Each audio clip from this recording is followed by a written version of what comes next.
Un satélite es un objeto que orbita alrededor de otro, llamado principal. La Luna es un satélite natural de la Tierra. Existen además satélites artificiales, que son creaciones del ser humano. El primer satélite artificial enviado al espacio se llamó Sputnik y fue lanzado en 1957. Dicho satélite tenía un sistema de telecomunicaciones básico que emitía señales radiales que eran recibidas en la Tierra. Hoy en día existen aproximadamente 2.500 satélites en actividad con múltiples propósitos: científicos, militares, meteorológicos, de telecomunicaciones, broadcast de TV, etc. Los satélites no se encuentran todos a la misma altura. Existen distintos tipos de órbitas terrestres. La baja, de hasta 2.000 kilómetros de altura, que es la que usan la mayoría de los vuelos espaciales tripulados. La media, entre 2.000 a 35.000 kilómetros de altura, y la alta, a más de 35.000 kilómetros de altura.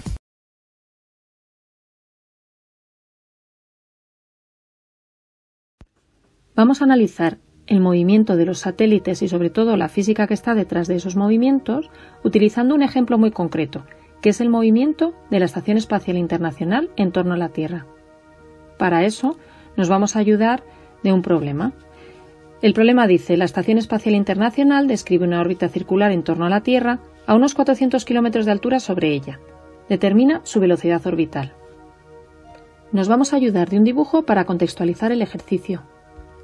En este dibujo podemos ver cómo la Estación Espacial Internacional describe una órbita circular y ese movimiento va a ser un movimiento circular uniforme, es decir, la velocidad va a ser siempre constante, debido a que se trata de una fuerza central. Vamos a ver ahora a qué es debido ese movimiento. Por un lado, está sometido a una atracción gravitatoria, debido a la existencia de una masa, que es la masa de la Tierra. Lo vamos a representar por este vector. Y por otro lado, está sometido también a un movimiento circular, debido a una velocidad que hemos dicho antes que era constante. Por lo tanto, la causa del movimiento es la atracción gravitatoria terrestre, que según la segunda ley de Newton tiene como consecuencia una aceleración.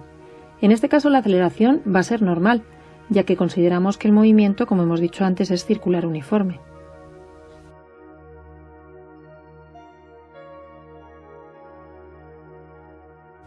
El módulo de la fuerza gravitatoria será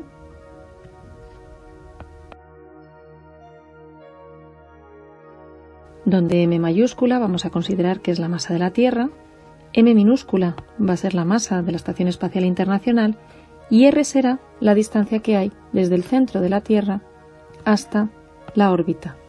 Vamos a tener en cuenta que el dato que nos han dado no es ese radio, sino que se trata de la altura sobre la superficie terrestre, con lo cual eso también lo tendremos que tener en cuenta. Vamos a nombrar r sub t como el radio de la Tierra. Y por lo tanto el radio r será la suma de este radio de la Tierra y la altura a la que se encuentra la Estación Espacial Internacional.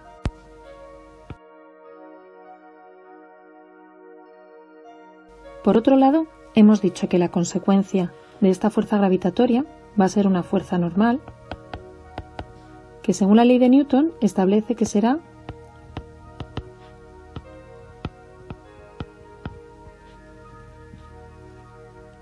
sustituyendo por la ecuación de la aceleración normal. De la misma forma, este radio será el radio de la órbita, por lo tanto, tendremos en cuenta el dato que nos han dado.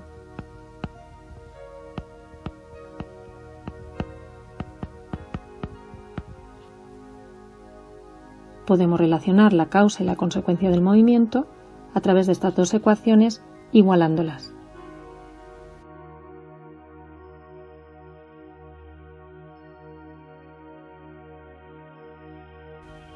Una vez que hemos simplificado todo lo que hemos podido, podemos despejar la velocidad que mantiene a ese satélite en su órbita.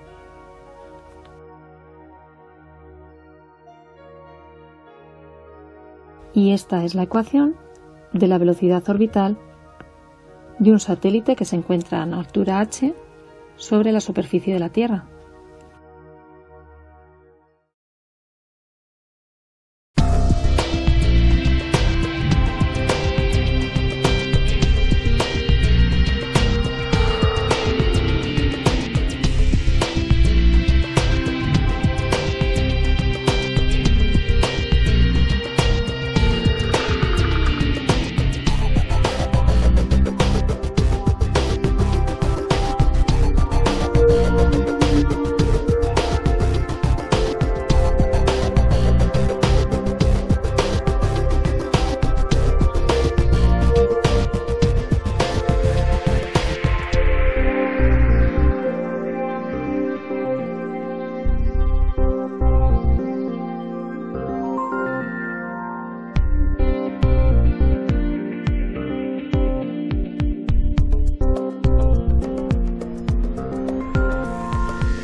Para que un satélite permanezca en el mismo lugar del cielo, tiene que viajar a la misma velocidad a la que gira la Tierra sobre su eje, una vuelta cada 24 horas. A eso se le llama órbita geoestacionaria y solo se puede conseguir a 35.786 kilómetros por encima del ecuador. Si se queda más cerca de la Tierra, el satélite orbitará demasiado rápido. Si se va más lejos, demasiado lento. Por eso es por lo que la mayoría de las antenas de televisión están orientadas a un punto concreto sobre el horizonte. Porque reciben todas las señales de un satélite que nunca se mueve en relación con el plano de antena.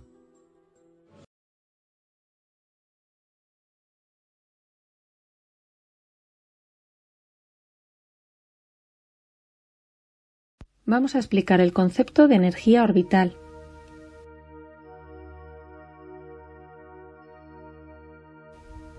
La energía orbital es la energía mecánica que posee un cuerpo que está orbitando en torno a un astro. Nosotros siempre estamos poniendo de ejemplo la Tierra, es decir, sería la energía que posee cualquier satélite de la Tierra que esté orbitando en torno a ella.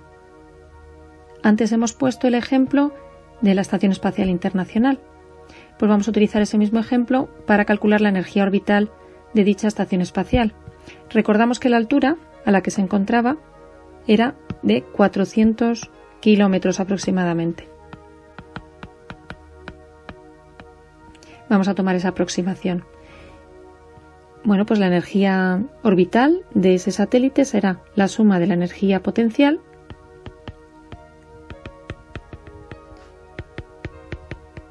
y la energía cinética. La energía potencial en un punto situado a una distancia r del centro de la Tierra es, mientras que la energía cinética depende de la velocidad orbital. Antes hemos establecido el valor de dicha velocidad orbital. Vamos a intentar sustituir ese valor por lo que nos ha salido antes.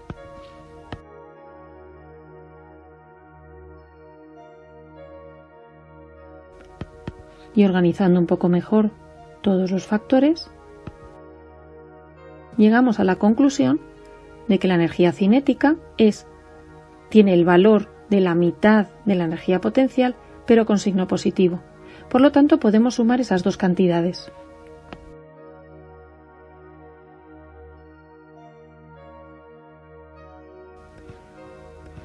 Como vemos, al sumar una cantidad con otra que es la mitad de la anterior pero con signo cambiado, al final lo que obtenemos es esa misma cantidad, la mitad de la cantidad, pero con signo menos.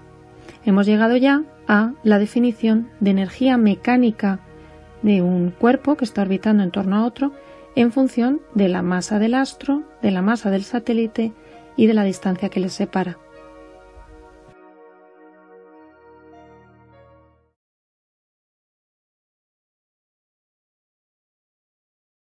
Ahora lo que vamos a analizar es la energía involucrada en los movimientos de los satélites artificiales que hay en torno a la Tierra. Y para ello nos vamos a ayudar también de un problema. En este caso se desea situar un satélite de 100 kilos de masa en una órbita circular de 100 kilómetros de altura alrededor de la Tierra. Lo primero que nos piden es la velocidad inicial mínima necesaria para que alcance esa altura. Y nos vamos a ayudar, como siempre, de un dibujo. Vamos a situar sobre el dibujo los datos de los que disponemos. En primer lugar, queremos situar el satélite a una altura de 100 kilómetros. Por otro lado, también sabemos que el radio de la Tierra va desde el centro hasta esa superficie. Y además tenemos los datos de la masa del satélite,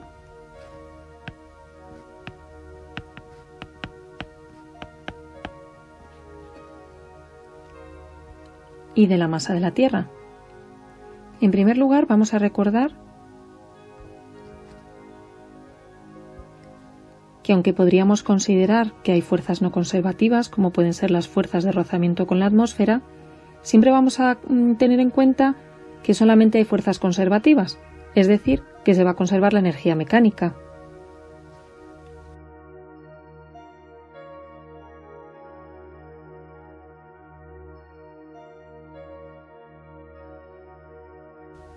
O lo que es lo mismo, el principio de conservación de la energía mecánica.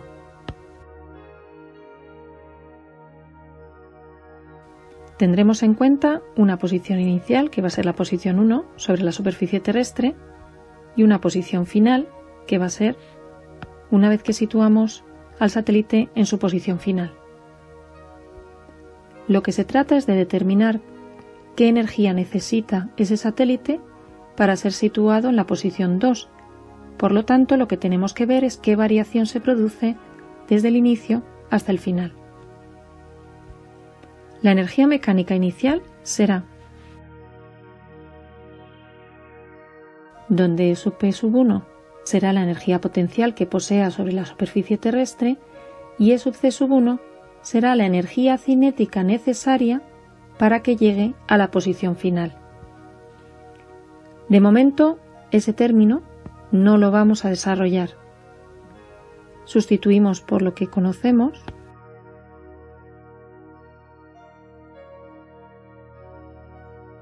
y ahora analizamos la energía mecánica en 2. En realidad, en esta primera parte, solamente nos piden la energía necesaria para que alcance dicha altura, no para que se ponga a orbitar ya en esa posición. Por lo tanto, consideraremos que esa energía cinética será nula. Y sustituimos por lo que corresponde.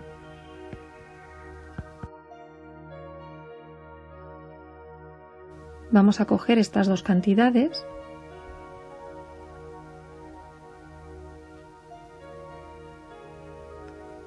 y las igualaremos teniendo en cuenta el principio de conservación de la energía mecánica.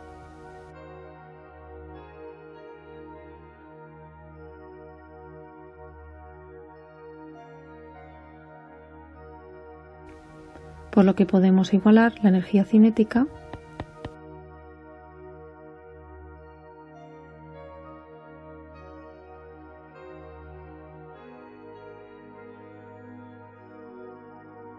y agrupando términos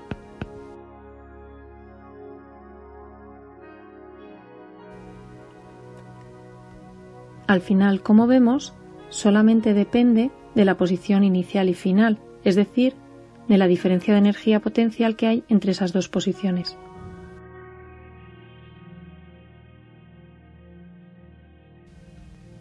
Pero lo que nos han pedido es la velocidad mínima necesaria para llegar a esa posición.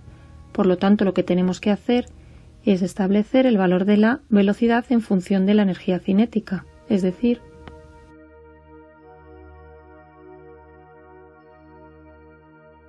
simplificando todo lo que podamos,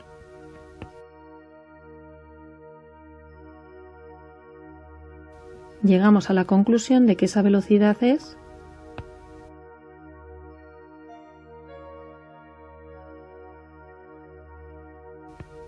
donde he cambiado los signos para que se vea más claramente que esa cantidad será positiva. De este modo llegamos a la expresión de la velocidad mínima necesaria para alcanzar la altura en la que queremos situar al satélite.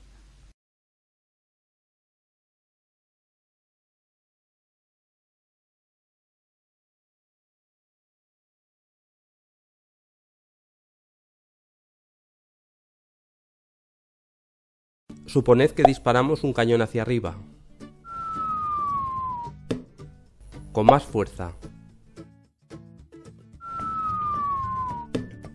un poco más. Hay una velocidad a partir de la cual el proyectil escapa de la atracción de la Tierra. Se trata de la velocidad de escape. Ahora solamente nos falta determinar cuál es el valor de la velocidad de escape desde cualquier posición respecto a la Tierra o respecto a cualquier otro astro del que queramos calcular esa velocidad.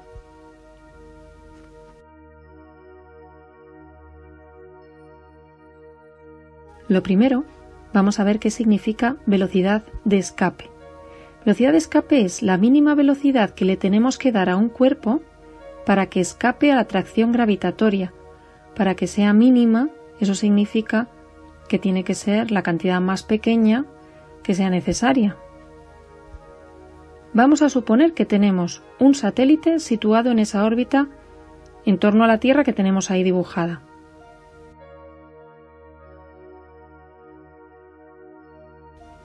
Esa órbita tiene un radio que lo vamos a denominar R. Nuestro objetivo es situar el satélite lo más lejos que podamos, es decir, en aquel sitio en el que ya no sienta la atracción gravitatoria de la Tierra. Por eso vamos a decir que vamos a situar el satélite en el infinito.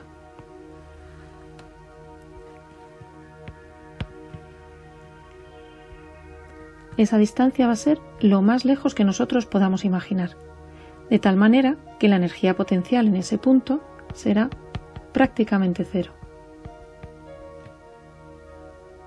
Por otro lado, como el ejemplo que hemos visto anteriormente, la energía cinética que le vamos a proporcionar va a tener que ser la mínima necesaria para que llegue a esa posición, de manera que cuando llegue a ese punto, que lo vamos a denominar punto 2, su energía cinética va a ser también cero o aproximadamente cero. Es decir, va a ir gastando esa energía cinética hasta que llegue a ese punto 2. En ese momento ya no necesita tener más velocidad. Como en el caso anterior, también nos planteamos que existe una conservación de la energía porque no vamos a tener en cuenta las fuerzas no conservativas, que ya sabemos que existen, pero bueno, es una aproximación más o menos aceptable. Entonces vamos a tener una conservación de la energía mecánica, y en esa conservación de la energía vamos a establecer el valor de esa energía cinética mínima necesaria para que llegue hasta la posición 2 y ya no sienta la atracción gravitatoria de la Tierra.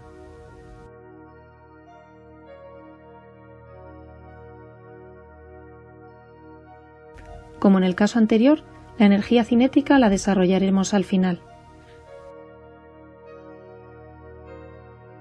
Y ahora igualamos.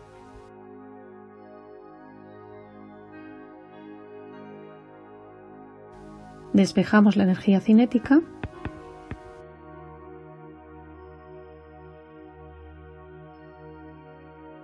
pero antes hemos tenido en cuenta que esa energía potencial va a ser prácticamente cero, ya que R sub 2 es prácticamente infinito. Es decir, que al final esa energía cinética equivaldría a superar la energía potencial que tiene en la posición 1.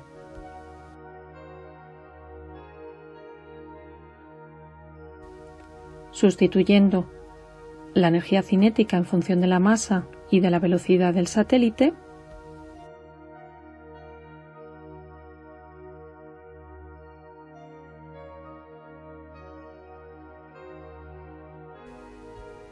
y la primera conclusión interesante que sacamos es que esa velocidad es independiente de la masa del satélite, solamente depende de la masa del astro en torno al cual está girando o se encuentra ligado y de la distancia a la que se encuentra.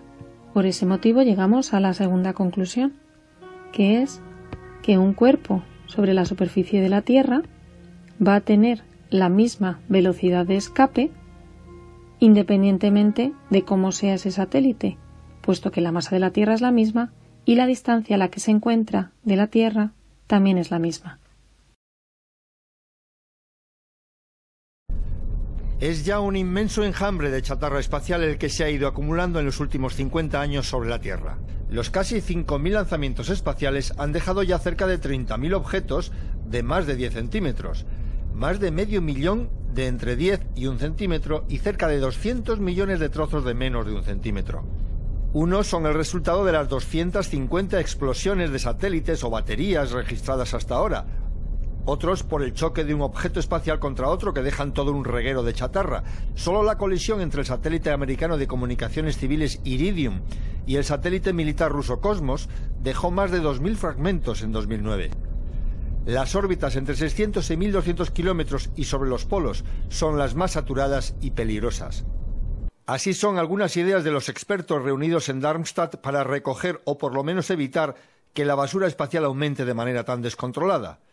Un propulsor que vaya al encuentro del satélite obsoleto, lo enganche de alguna manera y lo empuje hacia el infinito. Una gran red que atrape el satélite. El objetivo de la conferencia es un programa global para que en el futuro el diseño de los satélites minimice la cantidad de basura, reduzca el riesgo de colisiones en cadena y el riesgo actual de colisiones con satélites o con la Estación Espacial Internacional.